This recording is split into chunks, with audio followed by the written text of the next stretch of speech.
Bonjour, j'ai invité Emmanuel Ayton, qui est nouvellement aux États-Unis, ou tu es déjà venu? Oh non, j'ai déjà vécu ici. Ok, et tu es à San Francisco depuis quelques mois? Je suis revenu en mi-septembre. Ah, d'accord. Ça va, tu t'y es mis un peu? Oui. Tu t'habitues? Je me réhabitue. Ok. Et est-ce que ça te plaît ici? Parce que tu es déjà venu ici, c'est ça? Oui, moi, j'ai déjà vécu à San Francisco et à d'autres endroits aux États-Unis. J'ai vécu à New York, Pittsburgh, Los Angeles. Et je viens d'obtenir ma carte verte. Congratulations. Félicitations. C'est un show bilingue. J'ai appris plus tôt aujourd'hui que ma carte verte physique était finalement arrivée aujourd'hui. Ah, félicitations. Oui. Parce que pour les gens qui ne savent pas. Mais je te conseille de prendre une photo, de la mettre sur ton iPhone et de la garder à la maison. Parce que moi, quand je perdais ma carte verte, ça prenait 6 mois pour la renouveler. Et je la mettais dans mon pantalon, tout ça, je la perdais tout le temps. Donc il vaut mieux maintenant qu'on a le ID digital, de la garder sur le digital. C'est beaucoup plus facile de remplacer un iPhone que de remplacer une green card. Donc Emmanuel, merci mille fois d'avoir accepté mon invitation. Les Français sont très rares ici à trouver, c'est pour ça que dès que j'ai vu que tu venais de France, j'ai sauté sur l'occasion pour t'inviter. Donc merci mille fois. Et donc Ayton, tu voudrais qu'on parle un peu de ce que tu fais professionnellement ou autre chose? C'est quelque chose que je fais rarement professionnellement, mais oui. C'est quelque chose qui me fascine, à savoir la fiction interactive. Oui. Quelque chose que je voudrais faire plus souvent professionnellement. Et c'est quelque chose qui paraît simple, mais qui est en fait plus compliqué que ça en a l'air. Ah bon? J'ai récemment eu l'occasion de faire, pour la compagnie avec qui je travaille encore, tant que je peux. C'est compliqué parce que ils sont aux Pays-Bas, j'ai gardé des liens avec eux maintenant que je suis ici, mais on est à 9 heures d'écart. Donc ça rend le travail avec eux difficile. Je suis en train d'essayer de trouver quelque chose ici. Donc j'ai fait un projet avec eux. Ils travaillent dans le domaine des jeux, mais ils ne font pas principalement des jeux. On a fait un jeu qui est vraiment de la fiction interactive ensemble. Le premier jeu donc, était vraiment ça. Ça a l'air d'être quelque chose de très simple. Oui. Et il y a beaucoup d'outils pour en faire. Et on s'imagine qu'on n'a qu'à inventer une histoire simple, proposer des choix. On fait A ou on fait B. Et avec la compagnie? Non, je dis quand on veut faire ça tout seul chez soi. Donc c'est à toi de décider finalement. Donc apparemment vous n'avez jamais essayé de faire un jeu de fiction interactive ou... Non, je ne suis pas du tout dans du gaming. C'est devenu très populaire parce que Netflix a fait son premier film interactif qui était un épisode de Black Mirror qui s'appelait Bandersnatch. Oui. Ça a plu à certaines personnes, ça a déplu à d'autres. Et donc le film s'interrompait et on avait un temps pendant lequel on pouvait choisir si on choisissait l'option A ou l'option B. Ah, donc ils avaient deux options du film. Et suivant là, le film continuait dans une direction ou l'autre. Ah, d'accord. Donc c'est ça ce que tu as essayé de faire? Donc non, nous, ce qu'on avait fait, c'était beaucoup plus simple. C'est une chose qui se jouait sur le web. Il y a plein de manières différentes de le faire. Oui. La première fois où ça a été fait était probablement dans les années 70. C'était entièrement sur en texte. On tapait quelque chose et le jeu répondait. Ah oui. Et les gens peuvent voir ça sur leur écran? Oui, enfin, c'est tout ça. C'est interactif. C'est interactif. Et c'est... Alors, dans les anciens jeux, il y avait une idée de... Alors, la question de est-ce que c'est vraiment un jeu est ouverte. Dans la plupart des jeux comme ça, on peut mourir, donc il y a une idée de perdre. Il y a généralement un but qu'on peut plus ou moins gagner ou pas gagner, mais dans mon cours de conception de jeu quand j'étais à l'université. Ce qui vraiment définissait un jeu, c'est est-ce qu'on arrive à gagner. Mais dans beaucoup de jeux qui sont vraiment basés sur de la fiction, on insiste toujours sur le fait que on peut toujours progresser jusqu'à la fin, mais le succès émotionnel du personnage principal n'est pas toujours le même. Donc, de cette manière-là, c'est pas vraiment un jeu, c'est beaucoup plus comme une œuvre de fiction auquel la personne qui joue, ou peut-être qui ne joue pas, peut vraiment intervenir.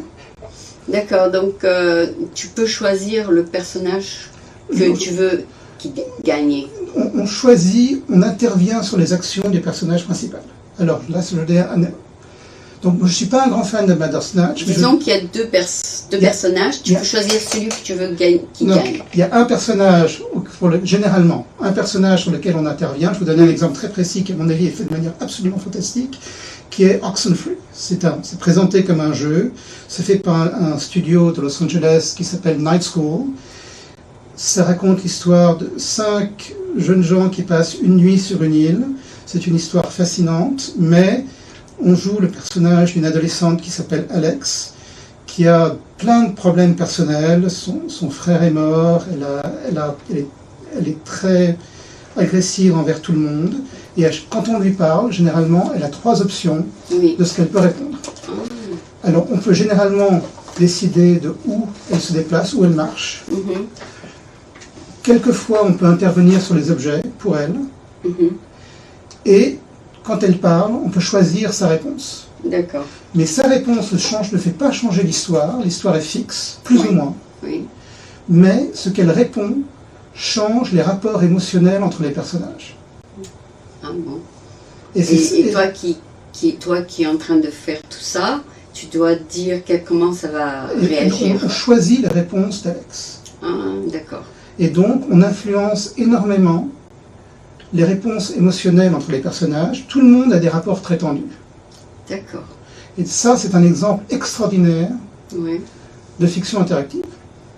D'accord. Ça, c'est un exemple pour moi qui est extraordinairement bien fait. Et ça a du succès sur Netflix? Non, ça c'est un jeu qui est sorti sur PC. Sur Netflix, c'était Bandersnatch, où on choisissait une action sur 2. Ah, d'accord. Pour moi, Netflix, c'était un exemple, d'après moi, vous trouverez d'autres, c'est un exemple qui était mal fait, où on choisissait 2 branches sur l'histoire. Ok, et ce film qui a eu beaucoup de succès, c'était un film de fiction, le coréen? Celui qui est viral sur Netflix? Oui, ça c'était pas interactif du tout, ça c'était... juste un film. C'était une série, c'était Squid Game. Oui, que j'ai pas vu. Oui, alors tu l'as pas vu. Okay. Mais ça n'avait rien d'interactif. Donc, ce que je voulais... Les gens aiment, hein, par contre. Oui, moi j'ai pas vu, c'est trop violent pour moi, j'aime pas les choses violentes. Ah, d'accord. Mais c'était pas... Donc, ce que je voulais expliquer, c'est pourquoi ce qui est fait, pourquoi c'est plus difficile que ça en a l'air de créer de la fiction interactive. Oui. Comment le système de Bandersnatch marche et pourquoi, d'après moi, il n'est pas aussi réussi qu'il pourrait. Okay. Donc, tu leur as envoyé leur feedback? Non. Netflix fait ça. Ils ont de très bonnes raisons de faire ce qu'ils ont fait. Ah, d'accord. Netflix a eu un immense succès commercial avec Bandersnatch. Oui. Là où Netflix a extraordinairement bien réussi, c'est qu'ils ont une très bonne qualité de production. C'était très bien filmé. D'accord. Et ça utilisait extraordinairement bien leur plateforme, à savoir que c'était fait avec une plateforme... C'est filmé dans leur studio? C'était filmé à Londres, Netflix filme partout, mais c'était fait pour être vu comme une série télé. D'accord.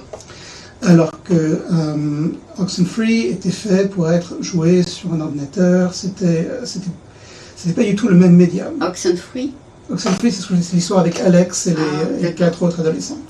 C'était filmé, c'était dessiné, c'était filmé, c'est joué sur un ordinateur, c'est pas du tout le même médium. Et tu payes pour le jouer?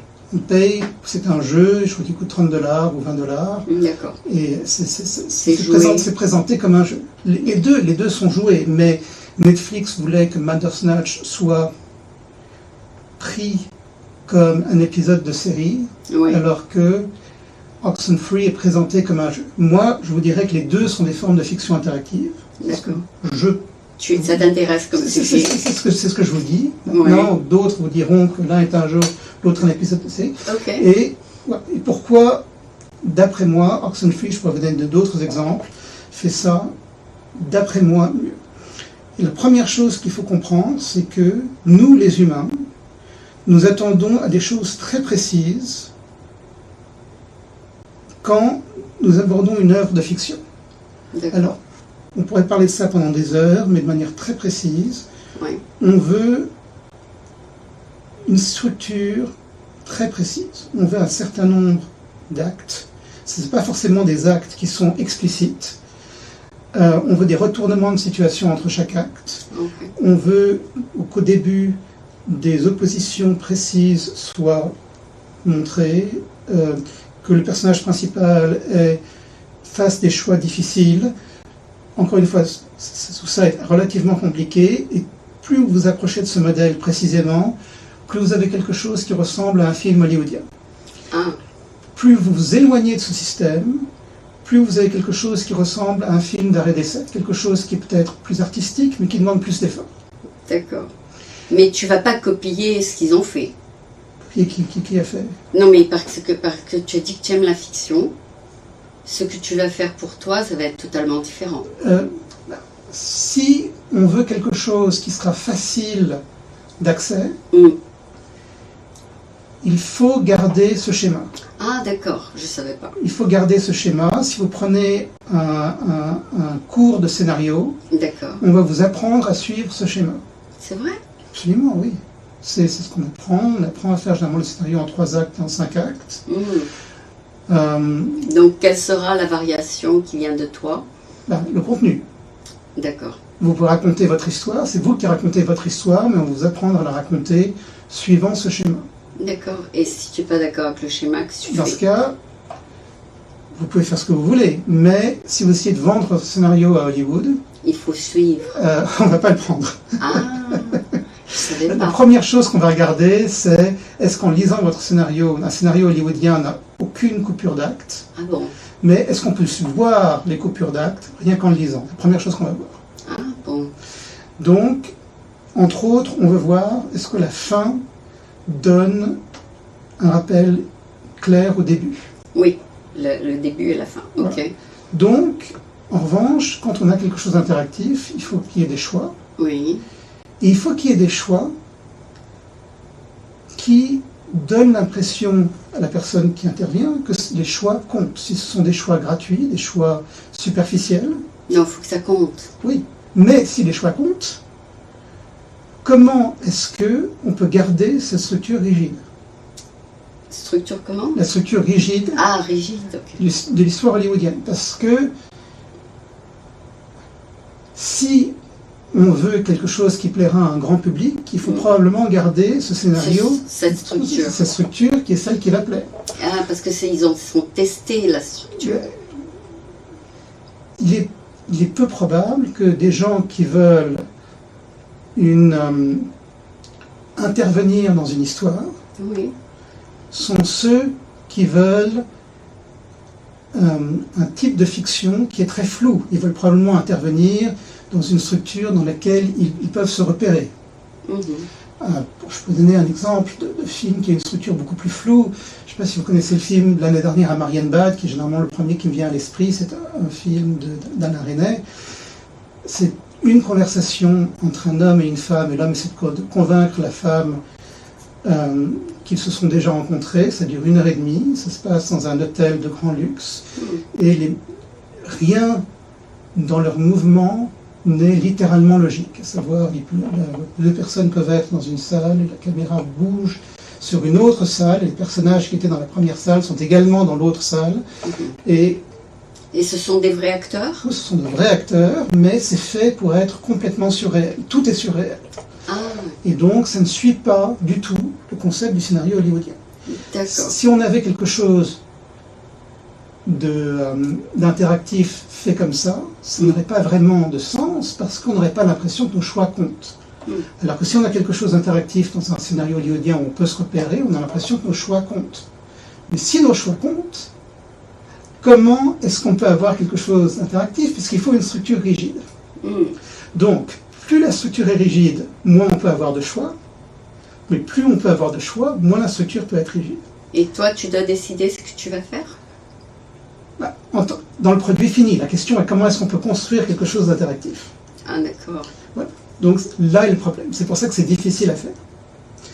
Alors la manière dont Bandersnatch marchait était que on a un certain nombre de choix et beaucoup de choix s'écartent. Il y a une histoire principale et certains choix s'écartent de l'histoire principale et plus on s'en écarte, plus on va vers vers une impasse. D'accord. Quand on s'écarte trop, l'histoire s'arrête et il faut recommencer. Et si on fait tous les bons choix, on arrive jusqu'à la fin. Et c'est pour ça que je suis pas un grand fan de Bandersnatch. La manière dont Oxenfree marche, il y a une histoire qui est très bien conçue.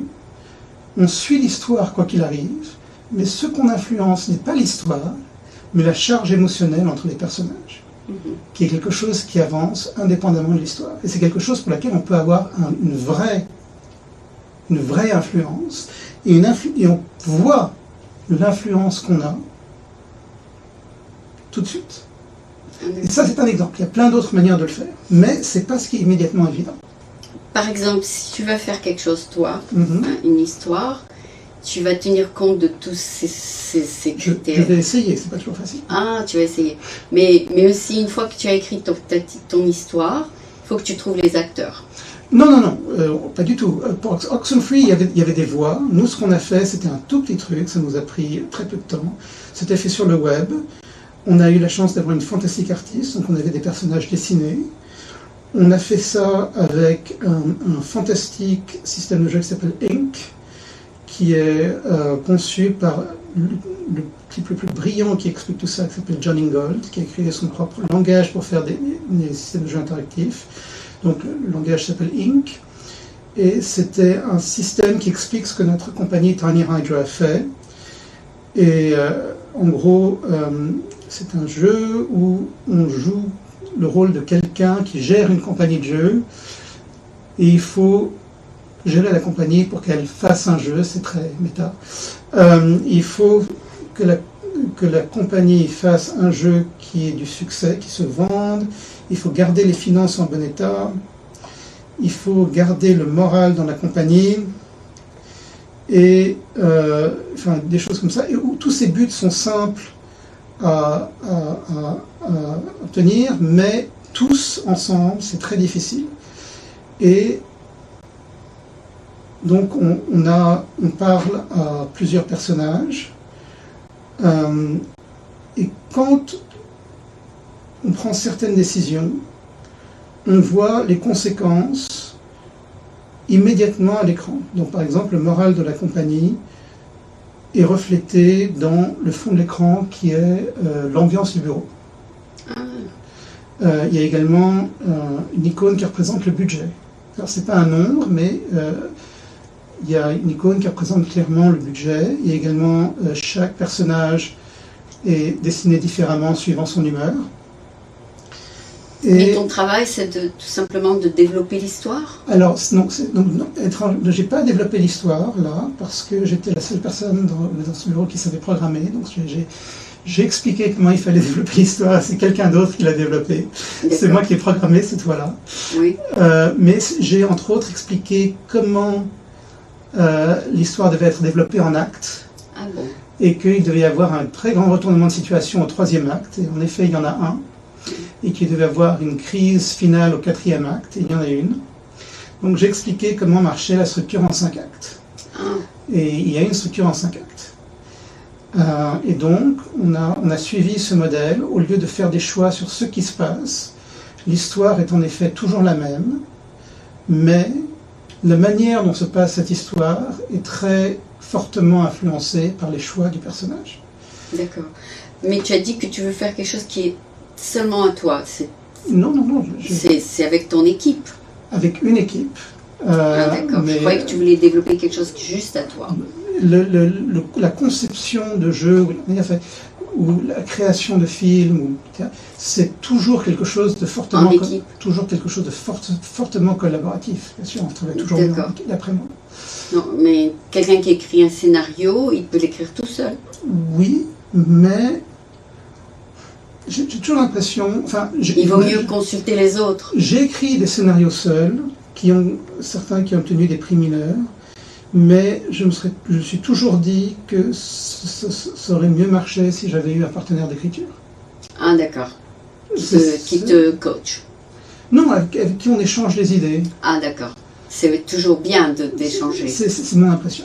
Ah oui, bien sûr, parce que tu as les black things, comme on dit. Il y a des choses que tu vois pas. Voilà, c'est ça. Mais l'esprit est plus fertile quand on rebondit contre l'esprit. Et on prend les suggestions de l'autre. On peut également, parfois, on fait des erreurs que l'autre personne voit. L'autre personne peut faire des erreurs que l'on voit. Je pense que... en France, nous avons un exemple extraordinaire. Oui, comme on dit en français, ils disent la lumière... non, la conversation... comment on dit? Non, je pensais simplement à Boileau-Narcejac, l'auteur de romans policiers qui était deux personnes, qui signaient sous un nom, mais c'était, je ne me rappelle plus le prénom, mais Boileau et Narcejac étaient deux personnes qui écrivaient à deux. Ah bon? L'un, à vrai dire, écrivait les histoires et l'autre écrivait les mots. Donc ils n'étaient pas exactement à égalité, mais ils écrivaient à deux et écrivaient beaucoup mieux à deux que n'importe lequel des deux pouvait écrire seul. D'accord, mais il y a une expression qui dit « de la conversation jaillit la lumière ». Je ne connaissais pas. Tu la connaissais pas celle-là? Ah bon, elle est très courante pourtant, parce que tu peux pas tout voir quand tu es seul. Voilà, donc ce que tu veux dire soutient ce dicton. Voilà, donc toi maintenant tu es ici à San Francisco, tu travailles de temps en temps avec la France et aussi tu vas développer tes propres idées. Je cherche un emploi avec plusieurs compagnies à San Francisco, on va voir où ça atterrit. Tu as essayé Google? Non. Alors, je suis en train de chercher avec Google, on va voir ce que ça donne. Mais on va voir. J'ai déjà travaillé avec Google. Quand j'étais en France? Non, quand j'étais à Los Angeles, j'ai travaillé avec Google. D'accord. Donc ils te connaissent. Certaines personnes chez Google me connaissent. C'est vrai, c'est immense, c'est 150 000. C'est immense. J'ai déjà travaillé, j'ai fait des... C'est comme une petite ville en fait. J'ai fait des installations pour Google. Il y en a une à New York, une à Tokyo. Quand tu dis des installations, ça veut dire quoi? La compagnie avec laquelle je travaillais à Los Angeles faisait des installations genre parc à thème. La meilleure qu'on a faite était probablement à Tokyo, c'est difficile à expliquer. C'était un sorte d'arbre symbolique fait de triangles projeté sur un mur. C'est la première chose que les gens voyaient. C'est une expérience où les gens vont à Tokyo, où ils apprennent des choses sur Google.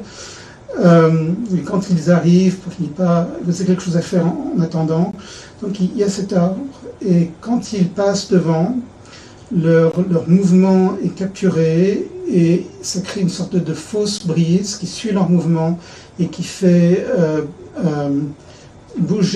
qui a l'air de faire bouger les feuilles de l'arbre dans la fausse brise. Il y a un cercle projeté par terre, et quand ils arrivent sur le cercle, une question est posée: quelle est votre couleur préférée, quelle est votre quête personnelle? Et s'ils répondent en anglais ou en japonais, ce qu'ils disent est affiché devant eux en texte, et leur réponse est donnée à Google Images, et certaines feuilles de l'arbre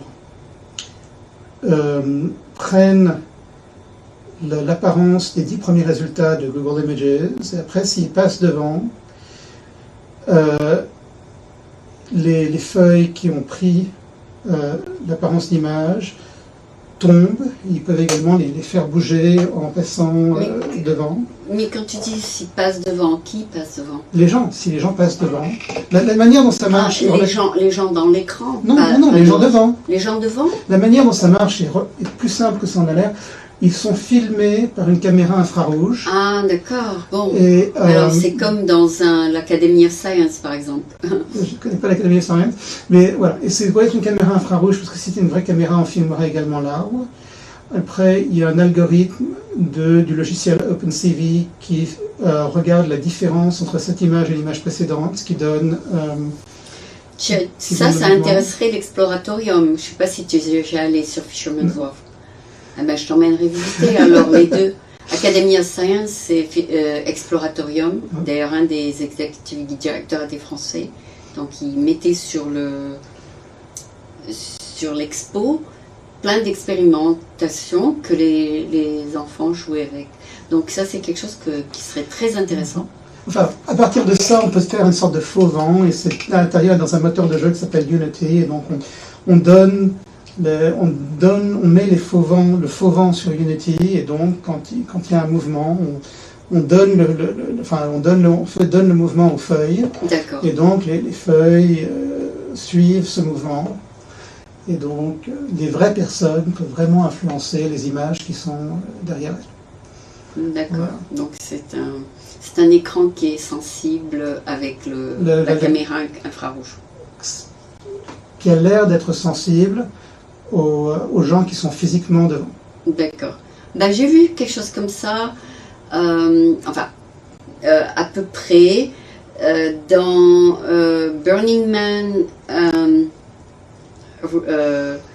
y avait un événement ici pas trop loin, ça s'appelait Burning Man Decompression Party, c'est-à-dire après la semaine qu'ils ont passée à Burning Man, ils ont fait un jour juste à San Francisco, et là il y avait justement un écran où les gens bougeaient, et ça a influencé une des attractions. Je n'ai pas dit que c'était partout, une des attractions. Donc ça, c'est quelque chose que les gens aiment, je pense. Oui, on espérait, c'est pour ça qu'on l'a fait. Ah d'accord. Non, moi j'ai aimé, je l'ai filmé, parce que j'ai filmé l'événement. Et j'ai trouvé ça absolument incroyable de pouvoir voir sur l'écran quand tu bouges et tout ça. Enfin, c'est incroyable. C'est incroyable ce que la technologie peut faire. Et en plus, c'était il y a très longtemps, hein, plus de 10 ans. Donc ça existe depuis très longtemps. Ce genre de technologie, je pense. Je sais pas. Tu peux me corriger si j'ai tort. Il y a des formes de ça qui existent depuis longtemps. La question, il y a d'autres questions, combien c'est facile à maintenir, est-ce qu'on peut le faire à l'intérieur ou à l'extérieur? Voilà, ce que nous avons fait ne marche pas à l'extérieur, le Connect ne marche pas à l'extérieur, ne marche pas avec la lumière du soleil. D'accord. Donc c'est quelque chose de différent. Il y a toujours plein de variations, oui. Il y a plein de conditions qui sont différentes. D'accord. Merci d'avoir mentionné ça, parce que je pensais que j'avais déjà vu ça. Non, c'est possible. Peut-être qu'ils ont fait ça de la même manière. Le nôtre, contrairement au Connect, marche sans limite de personnes. Qui est une personne ou qui est 15 personnes, ça marche de la même manière. Ah, ça c'est différent. Oui. Peut-être que c'était pareil avec le vôtre, mais le Connect a une limite de 6 personnes. D'accord. Le nôtre n'a pas de limite, puisque c'est jamais que la forme qui est devant la caméra. D'accord. C'est quelque chose de différent complètement. Okay. Non, peut-être que c'est pareil que ce que vous avez vu, je ne sais pas. D'accord. Je ne sais pas si je vais te retrouver la cassette. Si je la retrouve, je te la montre. Mais donc là, qu'est-ce qu'on est? On est novembre. C'est bientôt Thanksgiving. Donc il y aura sûrement un grand break dans les compagnies. Et pour toi aussi. Et après, bon, on verra ce qui se passe en décembre, c'est ça? Probablement, oui. Je n'aime pas faire de prévision. Je n'aime pas faire de prédiction. Prévision, oui, je n'aime pas faire de prédiction. On ne sait jamais. Quand je fais des prédictions, souvent elles ne se réalisent pas, alors je ne prédis pas. Tu laisses les choses. Ouais, Donc finalement, tu as plusieurs rôles, parce que tu es un programmeur et tu es un scénariste et tu es aussi un game developer. Designer, oui, j'essaie de faire de la conception de jeu, enfin, je fais de la conception de jeu. Tu as été formé en France? Non, je suis resté très peu de temps en France. J'ai principalement été formé à Carnegie Mellon, au Entertainment Technology Center. Où ça? C'est à Pittsburgh. Ah, d'accord. C'est la première école de son genre où ils enseignent donc la technologie des loisirs. Donc c'est technologie, loisirs, j'ai écrit... Tu l'as découverte en ligne et tu es allé? J'avais mon beau-frère, le fils de ma mère, était très très attaché à Carnegie Mellon et m'a conseillé d'y aller. Ah, d'accord. Et quand j'ai eu beaucoup de mal à naviguer leur site web, qui est assez... et j'arrêtais pas de tomber sur le site de ETC, Entertainment Technology Center. Et tu as décidé de faire... Non, j'avais une amie qui m'a dit, tu sais, tu devrais aller là. C'est tout ce qui te plaît. Ah. Et alors j'ai regardé ce que je voulais faire. Au départ, je me suis plus intéressé à leur programme d'art dramatique pour le cinéma. Non, à vrai dire, étrangement, peut-être que ça aurait été une mauvaise idée. Écriture dramatique. Ah, ça aurait peut-être vraiment été une mauvaise idée. C'est ce qui m'attirait à l'époque. Et donc, mais à la place, j'ai fait ETC. Et c'était un endroit très, très étrange. L'étage principal de l'immeuble, qui est le 5e étage, on ouvre, les portes de l'ascenseur s'ouvrent, il y a une sorte de fausse passerelle de vaisseau spatial, programmable, encore qu'en ce moment elle est en train d'être réparée. Mais il y a, enfin non, c'est la première cours qu'on a, il faut faire 5, ce qu'ils appellent monde virtuel, en équipe de 4. Il y en a 2 semaines pour faire, plus ou moins 2 semaines, ça dépend, mais généralement 2 semaines pour faire chacun des 5. Et ça, c'était le training. C'est le premier semestre. C'est assez intensif. Et on peut, le 2e semestre, si on veut, prendre le cours de conception de jeu avec Jesse Shell, qui a écrit le manuel sur la conception de jeu qui s'appelle The Art of Game Design. Ouais. Donc tu as appris ça? J'ai pris, au départ je n'étais pas sûr, et j'ai pris, il y a une navette entre ETC qui n'est pas sur le campus et le campus de Carnegie Mellon, et une élève me dit, si tu ne prends pas conception de jeu avec Jesse Shell, tu as gâché ton séjour ici. Ton temps à ETC. Alors j'ai pris... Tu sais suivre les concerts des autres. C'est-à-dire que tu as bien écouté. J'essaie, je fais de mon mieux. J'essaie, quand il y a des gens qui savent mieux que moi, j'essaie de suivre leurs conseils. Et tu n'as pas regretté? Non, je n'ai pas regretté. Ça t'a plu quand même? Non, oui, c'était...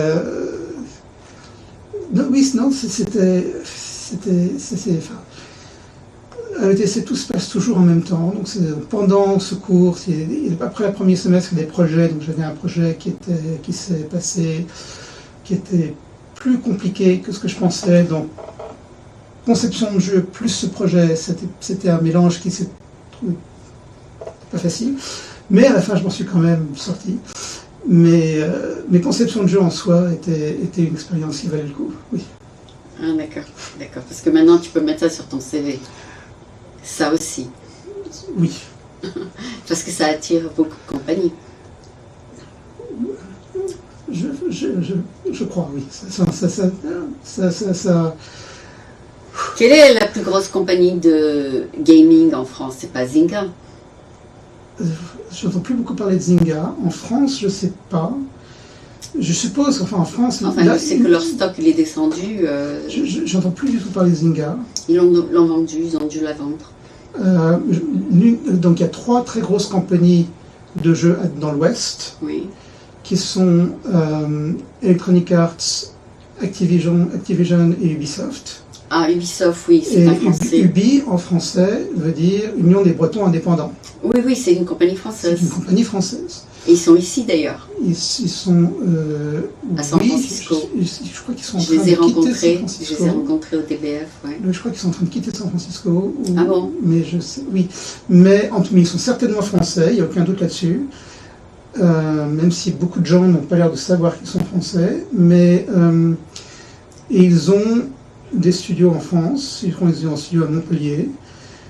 Et C'est je une très connais- grosse boîte, oui, ils c'est sont une immense 200 compagnie. 000 ou 250 000. Et ils ont une très bonne réputation. Parmi les trois, sont probablement ceux qui ont la meilleure réputation en termes de conditions de travail. Oui, ils ont des bonnes réputations pour ça, oui. Oui. Et tu pourrais les appeler peut-être Je sais pas, ils font pas le genre de choses que tu aimes. En général, ce que je fais n'est pas ce que les compagnies AAA, les grosses Ah, compagnies les font. grosses boîtes, ok. Donc, ils font tout. De nos jours, Oui. ce qui se vend sont les jeux d'action multijoueurs. J'ai un ami qui ne joue pas aux jeux d'action multijoueurs, mais qui travaille dans les jeux d'action, qui travaille que dans le AAA, dans les jeux à très très gros budget. Et encore une fois, il ne joue pas à ces jeux, mais il travaille dedans en tant que programmeur. Et il m'a dit, ce qui se vend en ce moment, ce sont les jeux d'action multijoueurs sur console. C'est la seule Sur chose- console. sur console. Il faut toujours, les gens, les grosses compagnies ne veulent vendre que sur console. Ah, d'accord, parce que c'est pour ça que ça se vend si bien, ces consoles. Oui, c'est considéré que on ne peut pas pirater un jeu sur console alors que les jeux sur ordinateur se piratent. C'est d'accord. ce qu'on dit. Je me rappelle avoir vu une conférence où quelqu'un expliquait un jeu potentiel, il a ajouté « et je le veux sur console parce que je veux gagner de l'argent ». D'accord. C'était une liste de critères pour quelques projets imaginaires. Mhm. Et donc, il faut que ce soit multijoueur, il faut que ce soit sur console. Et en pratique, si on ne peut pas tirer sur quelque chose, ou se battre contre quelque chose, ça ne se vend pas. Et personnellement, j'aime les jeux narratifs sans combat. D'accord, c'est pour ça que tous les jeunes achètent une console. Euh, Peut-être. c'est une raison. Personnellement, il y a également... Enfin, c'est très populaire. Il y a également des jeux narratifs sans combat sur console, mais D'accord. c'est une des raisons. Mais et il y a des jeux, la plupart de ces jeux existent également sur ordinateur. Mais la meilleure manière qui donne la meilleure expérience sont généralement sur console. Et également, chacune des consoles a une culture différente. La culture de chaque console. Tu jouais ça, toi? J'ai perdu ma Switch, mais après Noël, je compte en racheter une autre. Donc chaque console a son identité. J'ai toujours été très plus Nintendo que les autres, mais ça c'est moi, encore une fois. Quand tu étais jeune, tu avais... Non, encore une fois, j'ai eu une Switch Ah, et je compte en racheter une autre. Ouais. Et il y a des jeux PlayStation qui me tentent, mais... Enfin non, il faut que tu examines tous les choix. oui, non, mais voilà, mais absolument, c'est pas... Ce sont des choses... C'est pas du tout quelque chose pour enfants, c'est vraiment... Il y a des adultes, beaucoup d'adultes. Oui, bien sûr. Et je suis sûre que chaque année, il y a une nouvelle version qui sort. Non, non, plus maintenant. Maintenant, ça prend 5, 6, 7 ans pour développer une console. C'est extraordinairement compliqué. D'accord, donc c'est pas si Oui, courant d'en développer, ok. C'est très très très compliqué de développer une console. D'accord, je croyais que c'était quelque chose qui se renouvelait chaque année parce que je vois toujours ça sur l'internet, donc... C'est devenu extrêmement compliqué. Et après, il y a toute la culture de... tout ça est très compliqué. Il y a la culture de... Une console qui n'a pas de jeu ne vaut rien. Donc, comment garantir que la console qui n'existe pas encore... va se vendre. Non, a déjà des jeux. Ah, déjà des jeux qui seraient applicables à la console. Oui. Quand vous sortez votre console Ok. dans 2 ans, Oui, sachant qu'il faut 2 ou 3 ans pour faire un jeu pour une console très avancée, oui. vous voulez déjà qu'il y ait des gens qui travaillent sur le jeu pour la Sur les console jeux, qui hein. n'existe pas. Donc ils travaillent main en main. Mais vous ne voulez pas donner les détails de votre console parce que vous ne voulez pas que les détails techniques soient Dans leur main. publics. Ah, Donc, c'est très compliqué. il y a des copyrights et tout ça. C'est extrêmement compliqué, donc vous devez donner juste les détails techniques suffisants à très très peu de monde, mais à suffisamment pour que quand la console sort, il y ait suffisamment de jeux pour la rendre intéressante, mais ce soit des jeux qui soient suffisamment extraordinaires pour la rendre indispensable. Donc c'est extrêmement compliqué et ça coûte une fortune de développer une console. Et il faut que la console soit un succès énorme, parce qu'une console qui n'est pas un succès énorme peut, Après, il faut que tu peut couler la compagnie. Oui, oui, il faut assumer les coûts, oui. Donc c'est extrêmement compliqué. Hmm, On n'est plus à l'époque où faire une console est quelque chose de simple. D'accord. Donc il faut être sûr que ça va se vendre. Il y a une très très célèbre histoire à l'époque où Sega existait, où ils ont sorti une console, ils ont fait un coup extraordinaire, je crois, 6 ou 8 mois d'avance, Ah bon? et ça a détruit leur console, Ah, parce qu'il n'y avait pas de jeu. c'est pas bien ça. Ben, c'était- Après que c'est sorti, ils ont fait des jeux? Oui, mais c'était trop tard. Ah, C'était- les gens n'achetaient pas la console. Ils voulaient impressionner tout le monde, parce que les consoles sortaient toujours en retard. Eux ont sorti leur console plusieurs mois d'avance, Mais après, mais il n'y avait pas de jeu. bon, ben ils l'ont gardé en warehouse, non? C'était C'est trop tard. trop tard. Hmm. Donc c'était une leçon pour tout le monde. Toujours faire attention à ce qu'il y ait des jeux Des jeux qui vont avec la console. absolument extraordinaires à la sortie de chaque console. C'est D'accord. très très compliqué de sortir une console. D'accord. Donc tu t'y connais aussi dans les Tout ça, dans les ventures et dans les investissements, quoi. tous les gens qui s'y connaissent un peu en jeu pourraient vous expliquer ça. D'accord. Ça, c'est la base de la base de la base. D'accord, moi je connais rien. Oui, ça, c'est vraiment la base. Donc, je peux vous dire, c'est très très compliqué maintenant de faire une console. Ok. Moi, quand je vois ça sur Internet, je ne savais pas que c'était aussi compliqué que ça. Tout ça est devenu extrêmement compliqué. C'est un risque énorme. C'est un Par risque exemple, nécessaire, mais Là, par exemple, une console que tu pourrais acheter, elle coûterait combien? moi, ce qui... Est-ce que c'est abordable? Oui, il faut toujours que ce soit abordable. Il y a une console qui était très très célèbre pour ne pas être abordable, qui était la Neo Geo, au début des années 90. Et ces jeux étaient très chers, la console était très chère, et donc elle ne se vendait pas. Donc, Nintendo a toujours été très connu pour avoir les consoles les moins puissantes et les moins chères. Combien? Alors, Nintendo... 99 $? Non, Non? je crois que Nintendo, je ne sais pas les prix exactement en tête, mais je crois que la Switch neuve, donc, qui est maintenant plusieurs années, va coûter dans les 300 $. Ah, c'est beaucoup plus cher que je pensais. Mais je crois quand la PlayStation 4 est sortie, je crois qu'elle était dans les 500-600 $. Oula, c'est pas pour tout le monde alors. Ça peut pas être un cadeau de Noël pour un petit de 12 ans. Ça pourrait si les parents peuvent se le permettre, mais pas pour tous. Mais je crois qu'on lui a reproché d'être trop cher. Et je crois que maintenant le prix est tombé aux 400 $. 400, ok. Mais les nouveaux modèles, ils vont être chers aussi? ils essaient de faire baisser les prix. Je crois également que les PlayStation sont vendus à perte. Ah, d'accord. Mais la Nintendo, soi-disant, n'est jamais vendue à perte. Parce que le nom est reconnu. Enfin, elle est il gagne populaire. de l'argent sur les jeux. Ah, d'accord. Quand un jeu pour une console est vendu, Ils font de l'argent avec le jeu. le fabricant de la console gagne une partie de l'argent du jeu. Ah, bon, bah c'est bon ça.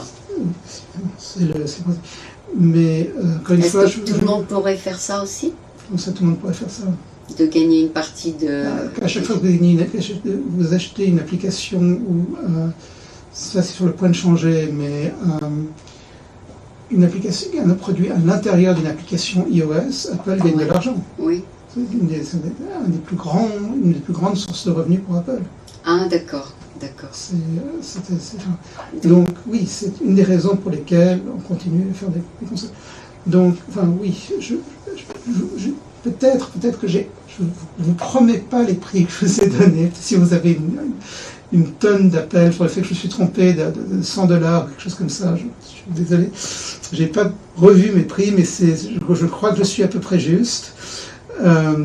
Mais les consoles neuves à $100, je crois que la Ouya coûtait $100. Ça, c'était un projet qui n'a pas marché. Et ta première console, combien elle a coûté? Je me rappelle très bien, c'était la Super Nintendo. Non, c'est pas vrai, c'était la Nintendo. La première Nintendo, c'est les années 80. Ça vous donne une idée de mon âge. Celle qui venait avec le pistolet et le robot. Et elle était, je ne me rappelle pas, j'étais trop jeune pour connaître le prix. Ah, c'est ta mère qui te l'a offert. Je crois que c'était mon père. Ma mère devait être contre. Mais tu l'as eu en cadeau. Noël? Oui, je crois, oui. Et donc tu as eu de la chance? Je l'ai eu, ça ne vous dira rien, mais il y a des gens à qui ça dira des choses. Je l'ai eu avec Duck Hunt et Gyromite. Ah. J'ai une des rares personnes qui a joué à Gyromite avec le robot. Oui. Et vraiment. Est-ce que tu t'es addicté aux jeux sur les phones, les iPhones? Non, j'ai jamais. Tu n'as jamais fait ça? Non, parce que moi j'avais un petit neveu, il était tout le temps sur le téléphone de sa mère. Après, sa mère, elle recevait une facture. Oui, ça, j'ai entendu parler de ça. Non, j'aime généralement. Une fois, j'aime les jeux narratifs, et quand on arrive au bout de l'histoire, oui. C'est parfois j'y rejoue, mais. Et tu jouais ça avec ton cousin, ou c'était un jeu que tu peux jouer seul? Non, c'est vraiment des jeux auxquels on joue seul, mais j'avais un ami qui aimait beaucoup ça aussi. J'aimais beaucoup à ça aussi, et on se donne, on donne encore des conseils sur à quel jeu il faut jouer. Il était à des règles en France. Il m'a conseillé le dernier jeu de John Ingold, celui qui a écrit le langage Inc, dont je vous ai parlé, le jeu Overboard. Mais au fur et à mesure que tu es plus âgé, est-ce que les mêmes jeux t'intéressent? Je prétends, on me dit que c'est pas vraiment le cas, mais je prétends que mes centres d'intérêt changent relativement peu. Quand j'étais adolescent, j'aimais Bergman et Godard et les dessins animés. Et maintenant? J'aime toujours Bergman et Godard et les dessins animés. Je viens de voir la dernière saison d'Animaniacs. J'adore les Animaniacs. Ah bon? Donc tu as toujours un intérêt pour ce genre de choses? Oui, et je suis en train également de revoir les films de Greenaway. Donc tu as gardé l'esprit jeune? Et Greenaway, ce qui n'est pas du tout pour les jeunes. Ah bon? Non, c'est un réalisateur anglais expérimental. Ah d'accord. Et Godard et Bergman, c'est pas du tout pour les jeunes non plus. Ah. Donc,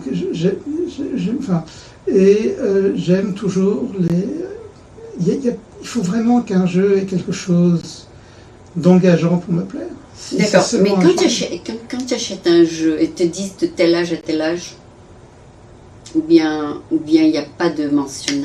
Parce que quand tu achètes un jouet, ils te disent pour quel âge. Mais est-ce que les jeux sont classifiés par âge? Donc, par groupe? Jusqu'à la fin des années 90, il n'y avait aucune mention, ça n'existait pas. Et puis après, les jeux étaient censurés. À savoir que les jeux étaient trop violents ou avaient un contenu pour adultes. Oui, il y avait une action contre la violence. Okay. Oui, ou contre le langage grossier. D'accord. Et alors là, ils ont mis l'âge. Et ça a, à vrai dire, permis au jeu d'être plus explicite. D'accord. J'ai jamais vu un mot grossier dans un jeu jusqu'au milieu des années 2000. D'accord. Mais à partir du moment où on pouvait mettre, ça y est, soudainement, tout le monde s'est mis à dire des mots grossiers dans les jeux. D'accord. Donc tu mets un rating, rated R, voilà. Rated PG, rated... c'est pas le même en Europe et aux États-Unis. En Europe, c'est PEGI. Ah, d'accord. Aux États-Unis... c'est PG. Non, c'est... je vous dis comment ça s'appelle. Je suis encore, je ne connais que le... Mais c'est un système différent pour les jeux. D'accord. Mais un qui est général et un qui est adulte. donc je sais, mais oui, il y en a. Maintenant, ça ne veut pas dire qu'il est destiné à un public précis. D'accord. Euh, C'est aux parents de décider. non, enfin, non, ça veut dire qu'il y a un certain contenu. Ça ne veut pas dire qu'il est censé avoir une mécanique de jeu qui plaît à un âge ou à un autre. D'accord. Quelque chose comme Angry Birds, Mhm. je crois, est pour tout public, D'accord. mais plaît aux adultes. D'accord. Un jeu auquel j'ai joué récemment, qui est principalement de la fiction, qui était Dreamfall Chapters, qui est le troisième, je crois, un contenu et pour adultes parce qu'il y a un langage explicite, mais une mécanique de jeu qui était identique aux jeux auxquels moi j'ai joué quand j'étais plus jeune, qui étaient des jeux pour enfants, à savoir que c'était un jeu ce qu'on appelle des jeux d'aventure, qui n'a rien à voir avec un thème d'aventure. Il y a un personnage qui se déplace sur l'écran et le personnage, il ou elle, peut faire des actions, ramasser des choses, se déplacer, parler, choisir. Et c'est vraiment également, comme avant, il y a une histoire fixe, mais on peut influencer, un peu comme Oxenfree, les relations des personnages, les relations émotionnelles des personnages. Et donc, c'est une mécanique qui n'est pas du tout spécifique aux adultes. Et donc, Avant de mettre un jeu sur le marché, est-ce qu'on fait des tests pour voir s'il plaît? alors, mon professeur de conception de jeu, Jesse Shell, nous a dit, quand on peut répéter son premier cours, il a dit voici comment on fait un jeu. Et en gros, j'ai vu un autre professeur plus tard qui... Jesse Shell, en gros, nous a fait son cours en 30 secondes. Oui. Et après, il nous a dit maintenant, on va refaire le cours en détail en 12 semaines, parce que ça a l'air simple, mais il va falloir 12 semaines pour le faire en détail. Vous avez une idée, vous faites un prototype, Oui.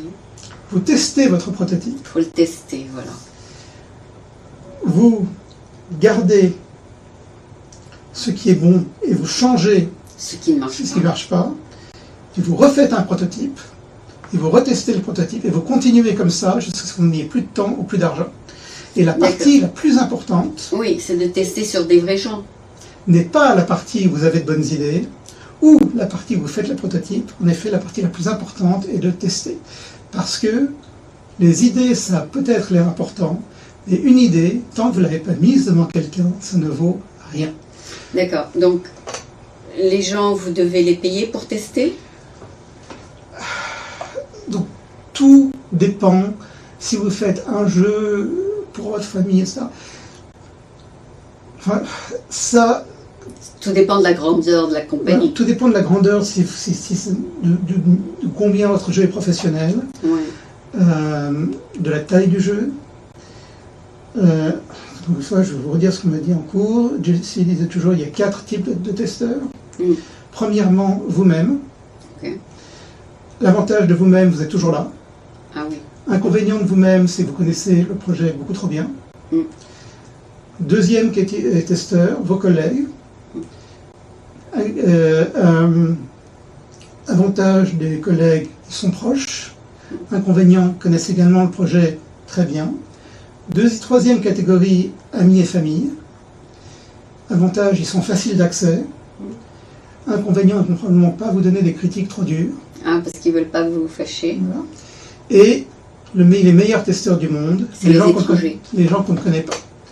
Et l'inconvénient, c'est qu'eux sont très très difficiles d'accès et généralement, il faut leur donner quelque chose en échange. Et ils donnent son invitation modèle. Une invitation venez m'expliquer combien je suis nul.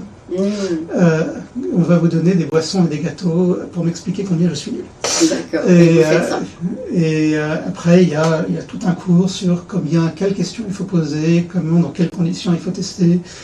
Et il faut tout tester, et comme on ne peut pas tout tester, il faut absolument tout tester, et les rares fois où j'ai vu Jessie s'énerver, c'est quand on n'a pas assez testé. Ah oui, parce qu'il faut mettre quelque chose sur le marché qui marche. C'est pas on peut voir quand les choses, souvent on peut voir quand les choses ne fonctionnent pas. Encore que pas toujours. Mais tes goûts ne sont pas nécessairement le goût du public. On ne sait jamais comment les gens vont réagir à quelque chose. D'accord. Les gens ne vont pas utiliser quoi que ce soit comme vous pensez. Ah. Je me rappelle, donc, une des premières choses que Jessie nous demande de faire était un jeu de dés. Et j'avais... Des collègues? Non, j'avais un camarade de classe qui avait un système où on pouvait en gros bombarder des dés avec d'autres dés en lançant des dés. Et si un dé atterrissait sur un autre dé qui montrait un nombre plus petit, oui, le dé du bas était détruit. Ah. Et alors la première chose que j'ai faite, j'ai le droit de faire ça, j'ai utilisé mon tour pour changer la face de mon dé pour un 6. D'accord. Et quand les autres m'ont fait ça, tout le monde a fait la même chose. Et c'est quelque chose que le type qui avait conçu le jeu n'avait pas prévu. Ah, d'accord. Et alors il s'est avéré qu'on était les seuls à qui il a montré le jeu qui avait fait ça. Mais il n'avait absolument pas vu, parce que c'est quelque chose qu'on avait le droit de faire d'après ses règles, oui. Quelque chose qu'il n'avait absolument pas prévu. Avec mon jeu, que j'appelle changer depuis, il s'est avéré que mon jeu était beaucoup trop équilibré, et que, en fait, mon jeu ne s'arrêtait pas. Mon jeu il continuait tout le temps, il n'avait jamais de fin. Ah, il ne faut pas ça. C'était catastrophique, non. Alors il faut quelque chose pour remédier à ça. J'ai beaucoup essayé à le mettre à la fin. Mon jeu, je crois, était très bien marché. J'étais très content de mon jeu à la fin, mais j'ai dû beaucoup tester. Il ne faut pas que ce soit un loop. En gros, c'était un loop. C'était un loop. Il fallait obtenir des points, mais on pouvait obtenir des points, perdre des points. Mais la manière dont on obtenait, on en perdait. Il fallait arrêter le loop. Non, il fallait en gros qu'il y ait beaucoup plus de manières d'obtenir des points que de manières d'en perdre. D'accord. Mais dans mon esprit, c'était très clair que quelqu'un... Et l'une des raisons pour lesquelles Jessie nous avait demandé de faire des jeux de dés était que le hasard a l'air imprévisible, et qu'il est en fait beaucoup, beaucoup plus imprévisible qu'il en a l'air. Oh, ok. Donc, tout ça, tu as appris au fur et à mesure. Oui,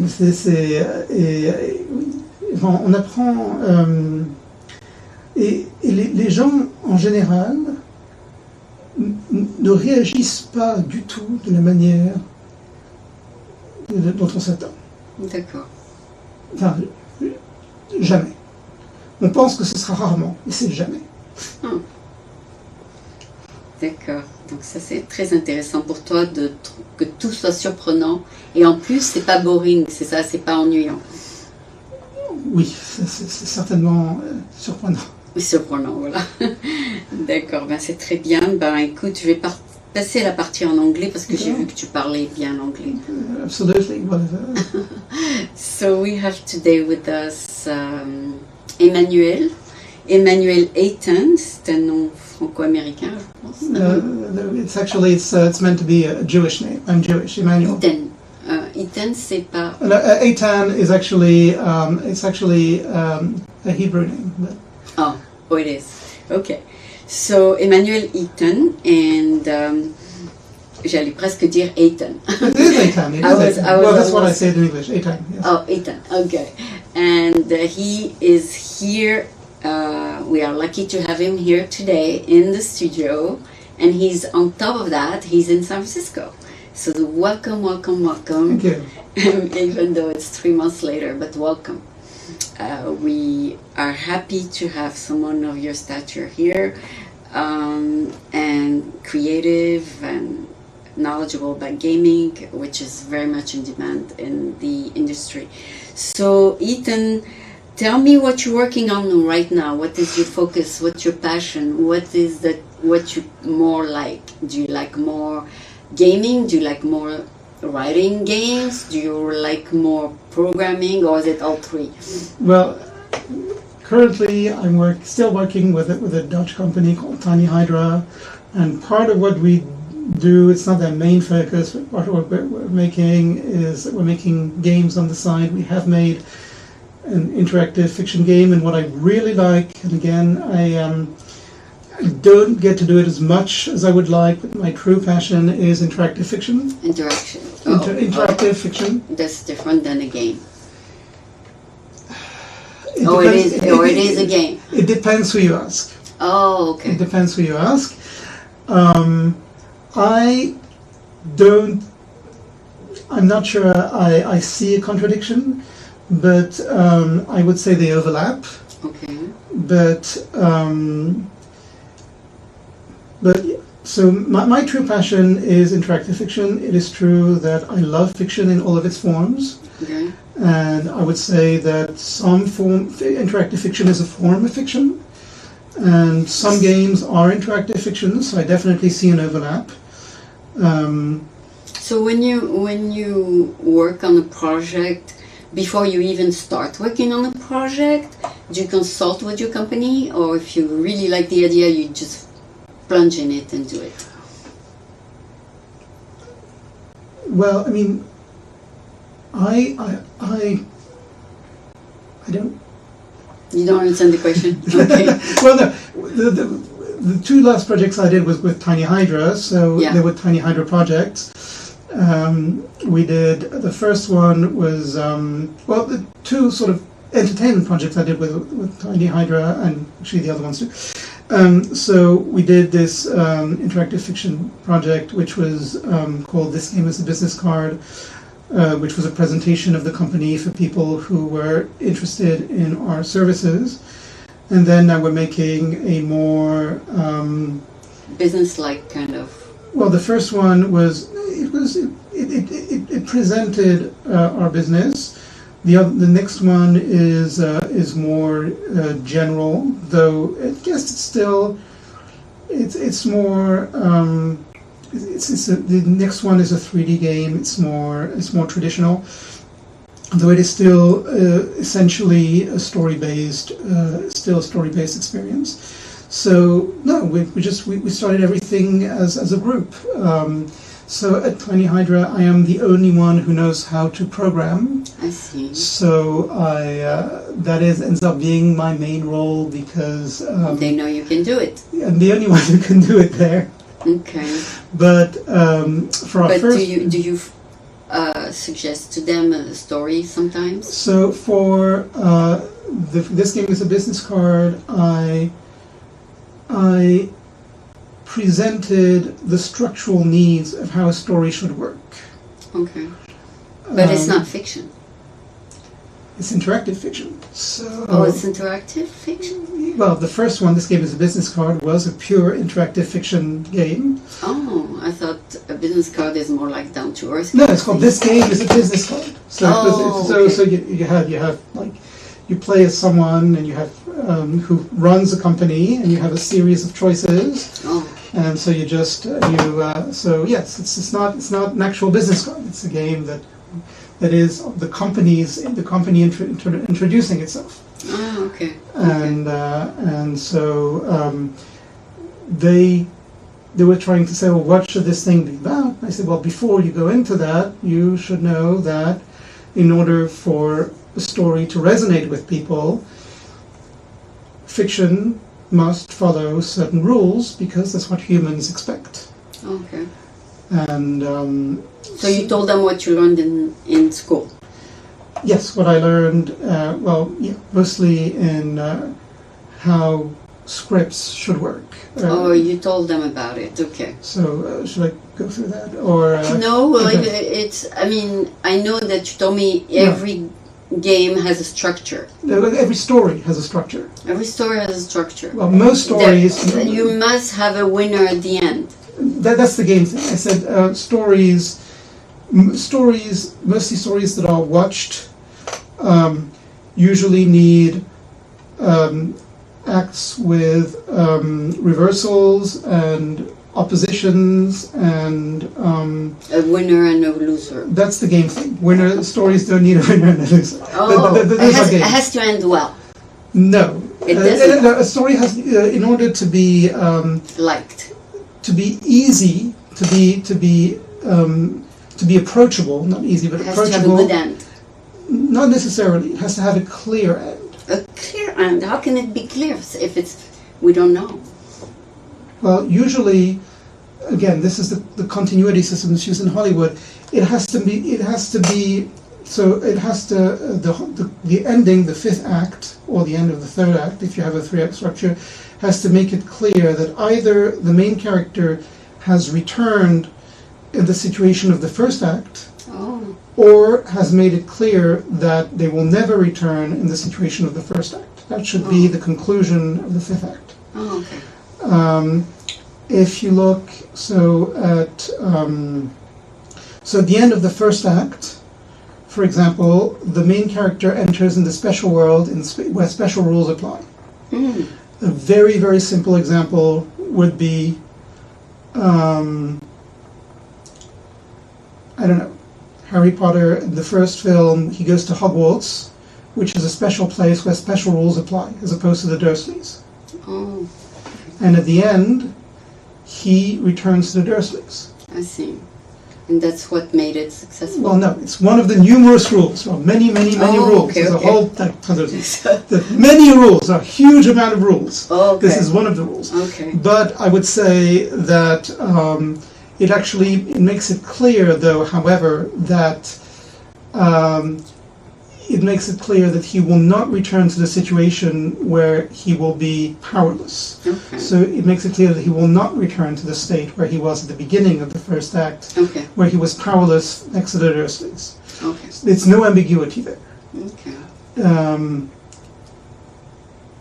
Ambiguity is an ambiguous ending is very non-Hollywood. Now there are, again, Hollywood movies with ambiguous endings, but that is usually a big deal.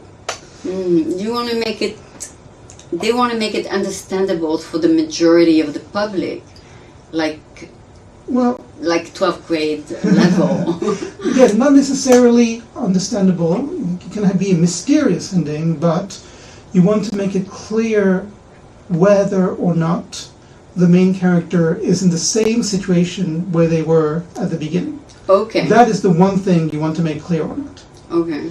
Good ending, bad ending, mysterious ending, that's completely up to you. Okay. The one thing the continuity system asks is whether to make it clear absolutely that the main character is in the same situation that they were at the beginning, where they have left the special world where special rules apply, or if you really don't want to do that, make it very clear that they are still and will remain in the special world where special rules apply. Yeah, but if the public lacks the hero, he wants the hero to have a good ending. Again, this is unrelated. Unrelated. A good ending can mean they return to the regular world. Oh, okay. The special world could be a burden. Oh, okay. The special world could mean that there's someone chasing the hero, and now the hero has to break all sorts of rules. Okay. The special world is not necessarily a good thing. Okay. So there are many rules. We don't have the time to go through all of them. Of course. But basically, do you try to respond to the expectation of the public? If you want your work of fiction to be easy to follow, you need to follow what the public wants. You need to follow those rules. You need to follow those rules. You can tell usually any story by following those rules. Okay. If you want to break those rules, you can do it, and you can make amazing works with them, but they're usually more difficult. Yeah. And I recently saw a Greenaway movie, Drowning by Numbers, in which those rules are definitely not followed. There are no reversals. Drowning by Numbers tells the story basically of three women who all have the same name. It's supposed to be a mother and two daughters, though that is not ever stated clearly, I think.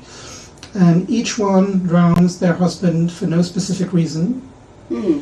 They cover it up by promising sex the coroner, and then not having sex with him and turning him down, each one in the same car at night in the same clearing. That's a movie I would not have to watch. What? I would not watch that kind of scenario. The drowning scenes are very, very calm. There's nothing shocking about it. Oh, there's not sure. Okay.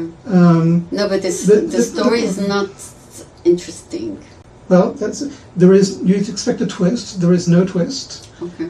Everything is happening the same way. It is visually amazing, but it's a lot of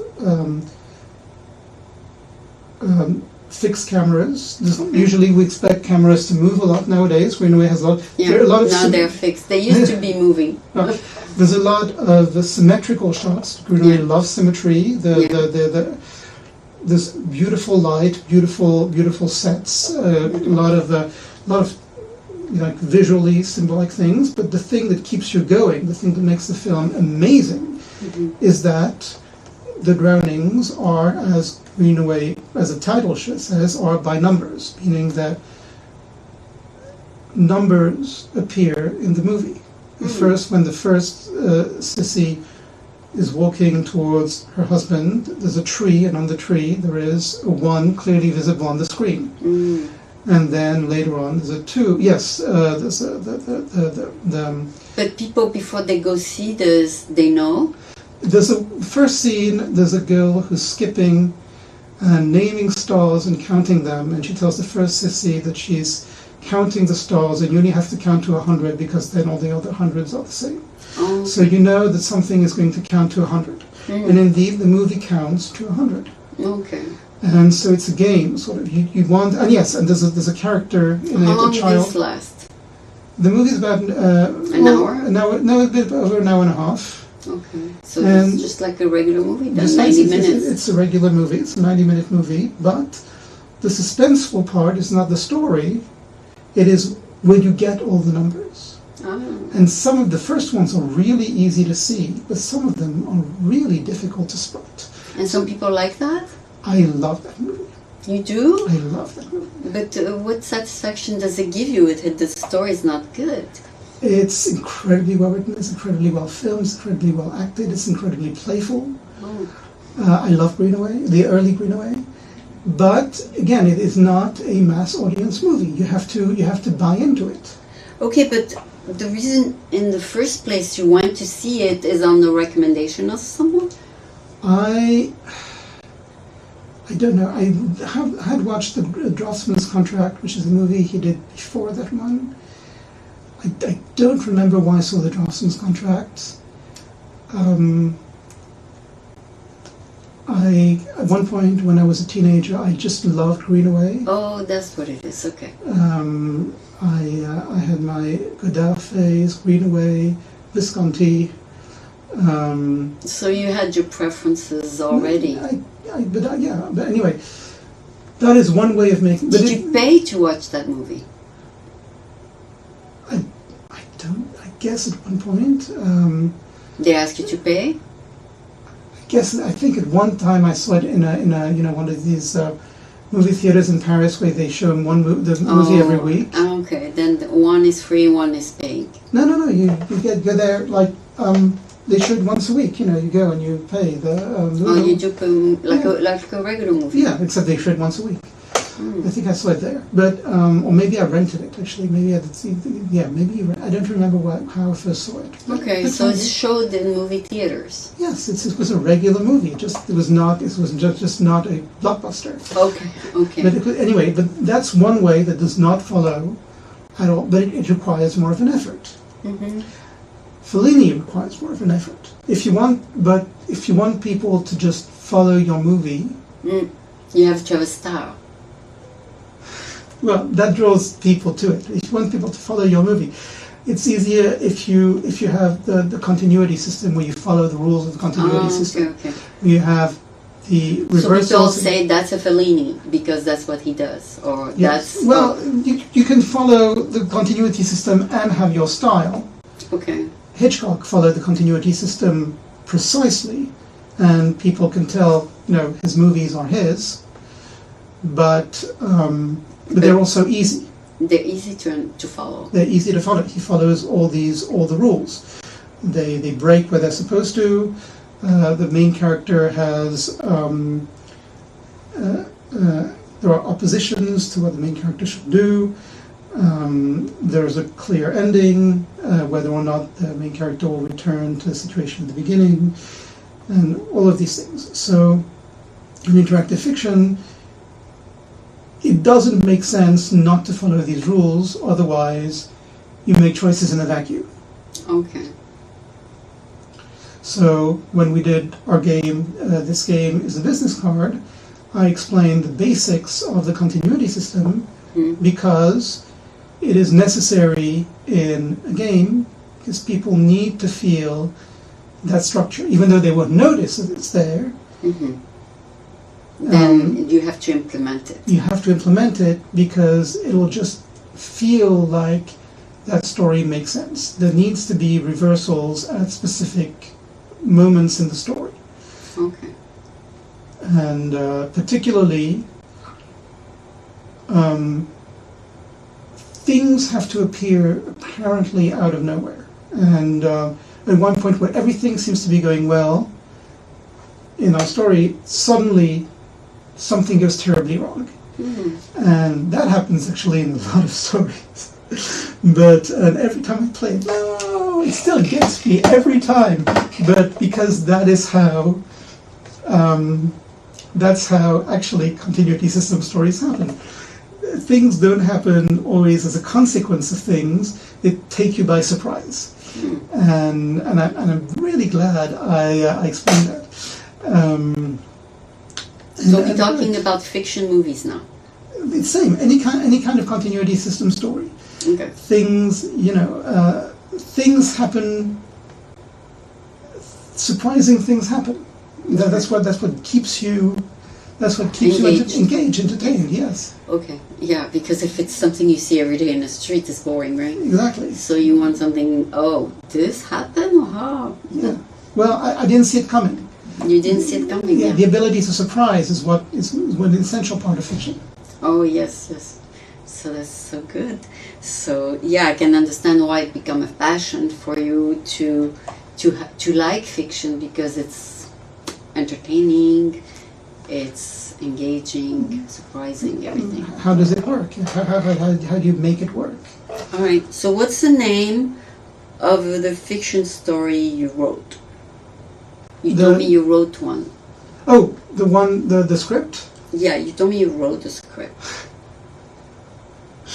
Yes, I need to rewrite it. But I wrote a script called I.O. It was a pilot. Well, it was I.O.? I.O. It's the name of a moon of Jupiter. Yeah. And it was a pilot for a TV series. How long was the pilot? 5 minutes? No, it's meant to be a 44-minute pilot. Wow, that's a big pilot. It's a regular TV pilot. Cool, okay. And so you did at least one? pardon? You produced one? No, I just wrote it. Oh, wrote it, but it was not... No. We can do it here. In the new studio. I don't know. Why not? We can do it in the studio when we reopen. But yeah, it was. You can take it out from your drawers and dust it off and let's put it back to life. Actually, it needs to be rewritten to stick to the continuity system better. That's the big problem. I did not stick enough to the continuity system when I wrote. Oh, okay. You did it like freelance. Well, no, yes, I did it freelance, but that's no excuse. It should still have followed the continuity system better. Oh, so break the rule. It did not, yes. One thing happened after the other, and I think it was still a good idea, but it's no excuse. It should have followed the continuity system better. So 44 minutes is 44 pages, is that true? No, 44 minutes is 55 pages. Oh, okay. I thought it was 1 page per minute. Yeah, but that's for one. movies. For TV scripts, the convention is 44 minutes, 55 pages. However, if the characters talk a lot, it doesn't always follow. For the West Wing, 44 minutes were much longer. When I was at Carnegie Mellon, I wrote a spec script for Moonlighting, Yeah. the 1980s TV show, which was 50 minutes, and I think my script was over 60 pages. Ah. So maybe not too much talking. No, a lot of talking. A lot of talking. The more you talk, the longer your page count, Ah, okay. because talking is Increase the number of it pages. increases the number of pages. The West Wing people, well, if your characters talk quickly, Yeah. then they fill pages more quickly. In Moonlighting and the West Wing, characters talk very, very quickly, so they can fill a huge amount of pages. And in action movies, it's the opposite. There's action but no talk. I have never written An an action. action movie, Okay. but I suppose if there is closely detailed action scenes, it could go over. But I don't know. I mean, these things are flexible, and there's also the fact that a script will not always be the same if you are pitching it, Yeah. or if it is already in production, and then some details could probably be added. How many actors would you need for your project? Don't you do the writing? Okay, you don't know yet. But I know that I sent it for 2 review. main characters at least. I have three main characters, but I was told it had a small cast, but And where is the setting? Indoors, outdoors? it's mostly indoors. Actually, it's pretty much all indoors. It's mostly indoors, Yeah.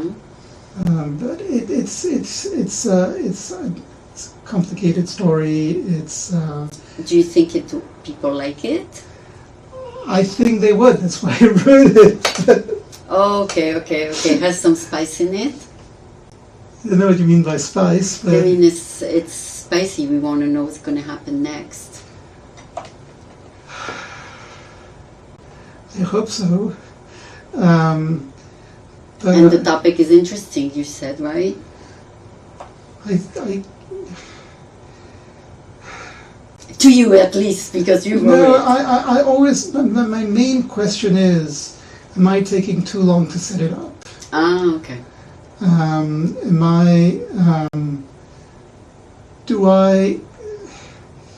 Should I bring more of the mystery earlier? Because there's a big mystery.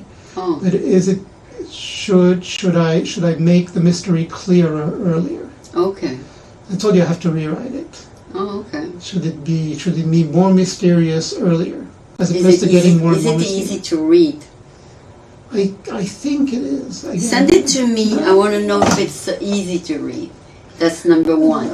If I go from page 1 to page 50, then I know it's easy to read. If I put it down and I want to do something else, I mean, it needs some work. Does that make sense? It makes sense. Okay. So you wrote it, so you cannot test yourself, right? You cannot see, oh, I'm gonna grab this story, let me see if I go from A to Z. But you gotta test it on the human, see if they really wanna follow your train of thoughts. Right? Kind of thing.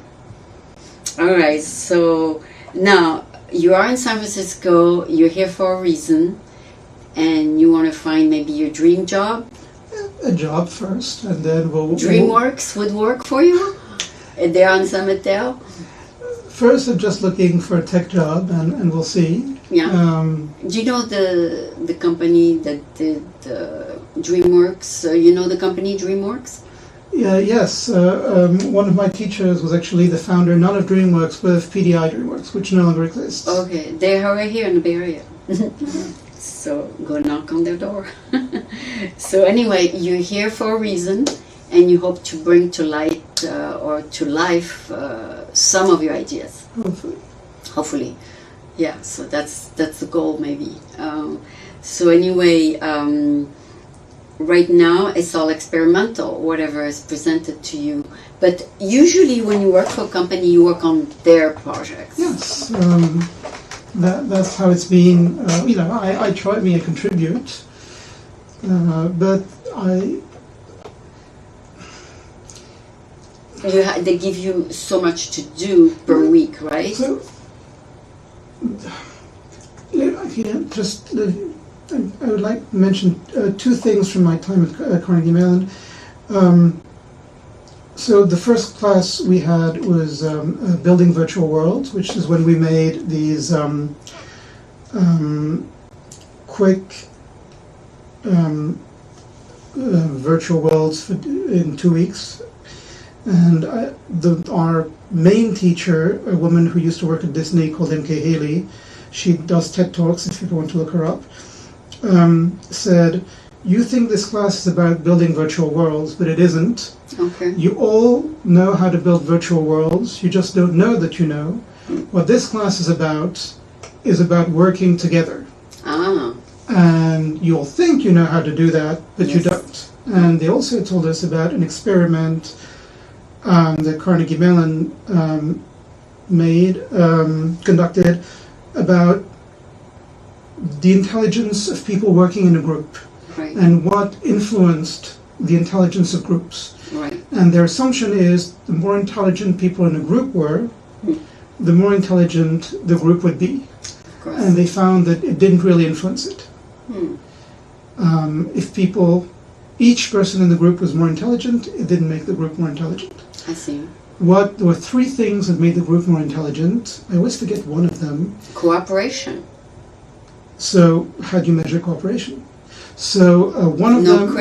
Not being critical. Yes, I think one of them was each person speaks equally. Oh, okay.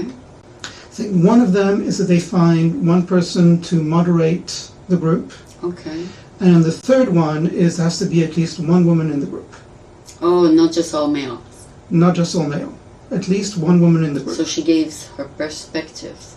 They don't know why. They didn't say that. They did not give a reason. At least one. And more than one didn't make a difference, but at least one woman in the group. Yeah, because she has a different way of looking at They things. did not give... They didn't say why. They did not know why. But anyway, so my point is, I don't claim to be there to tell other people what to do. Okay. If we are, all of these things are collaborative, and I would like to be part of a group that makes stuff. They are not there to make my stuff. Okay. I am there to be part of a group that makes stuff. And I have been part of groups where one person wanted the group to make his stuff. It was always a he. Okay, he's dominant. And that group never did anything great. Oh. So I am not there to make other people do my stuff, because that never works. Oh, okay, that makes sense.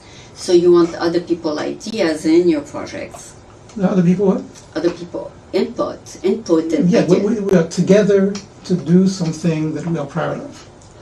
That makes sense. Yeah, it is very hard to, team cooperation. Did you learn that? Did you learn that in school? Yeah, yes. And, yes. Everybody has to speak equally, you said. And it's not something, I hope I did. I really hope I did. But it is not something that you can force on other people. So, but it's, but practice makes perfect. To be with a group, it takes practice. So the first thing they taught us, we all had to do improvisational theatre. Okay. Even though it was sort of a tech thing, but and the first thing they teach you in improv is yes and. Ah. Every time someone brings something to a scene, you have to say yes and. Ah. And I remember I was on a team with a guy who always said no. Ah. And I remember if everyone is taught to say yes and there's one person who says no, That's not good. well, that person has all the power. Ah, But also, the team really can't do anything because they get stuck. they can only do that guy's ideas, and that guy doesn't necessarily have good ideas. If he did, he probably wouldn't need to say no. Oh, okay. Also, I heard that you have to accept different opinion than yours. Well, yes, and That's why you should never say no. Yes, and Yes, but- and so it's this collaboration thing works if everyone is on board with it. And if one person doesn't do it well, it's kind of okay. But if one person takes advantage of it to take possession of the project, that means that nothing can work. But hopefully that won't happen. okay. It's So you got to pick a team that you want to work with. you don't pick your team. You see what happens. Oh, you just test it. You just, if this works, this is a thing, this is a company culture thing. If the company doesn't care, then that's it. If the company cares about these things, they intervene. But within the team, in my experience, maybe some people will intervene and say that's not how it's supposed to go. But if within the team you're supposed to say yes and, hmm there's not much you can do. Also, within a team, nobody should know people's titles. They should be like in a round table with no hats. I don't know. No, I mean, maybe there's one that's supposed to be the leader, but nobody should Well- know who he is.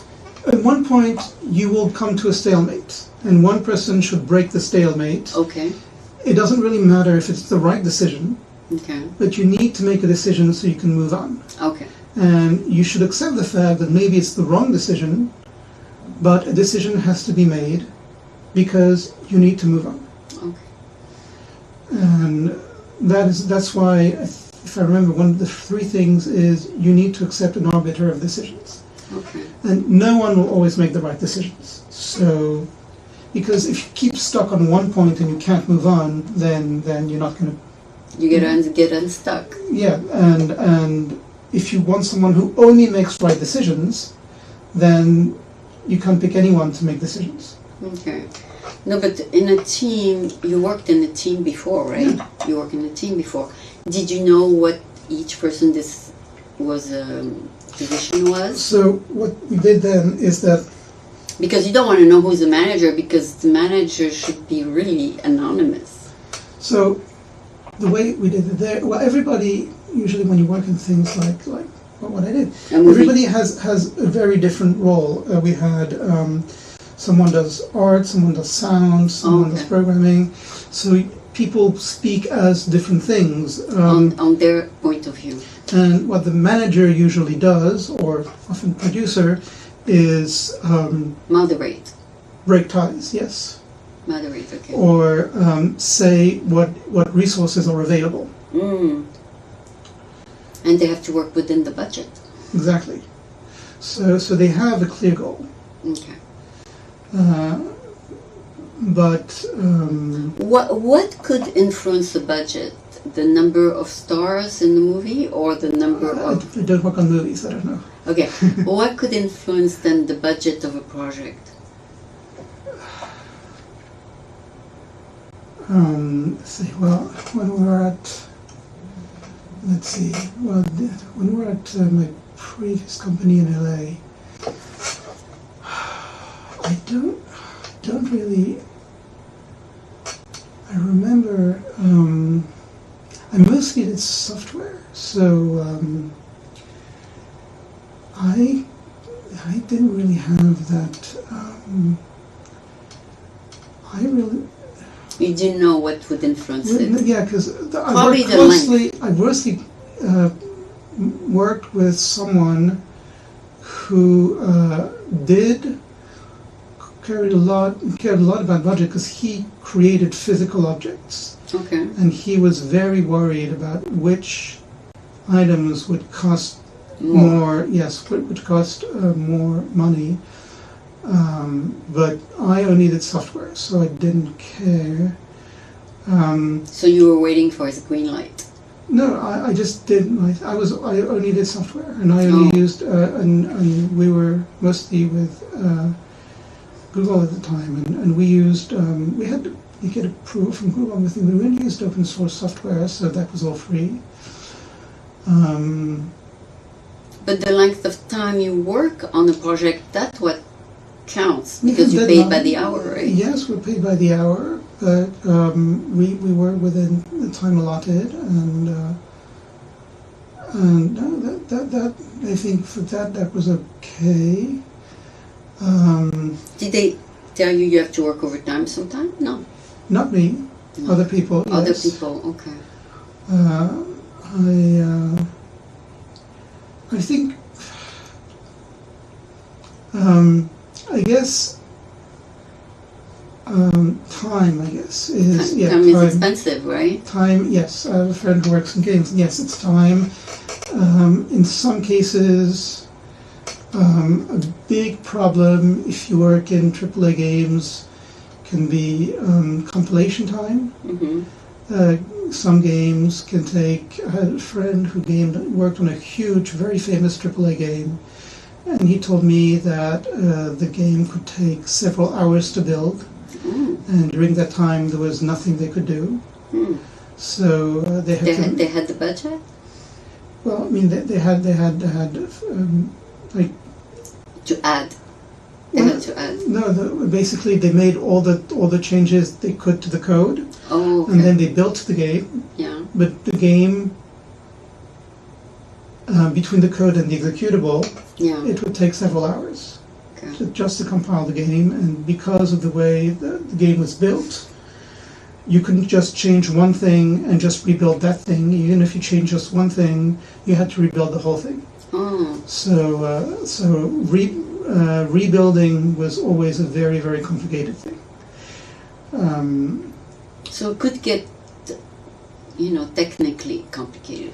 Well, it's always technically complicated, but in that case, rebuilding was a big deal. And now he's on the Unreal Engine, and which I also use. It's free.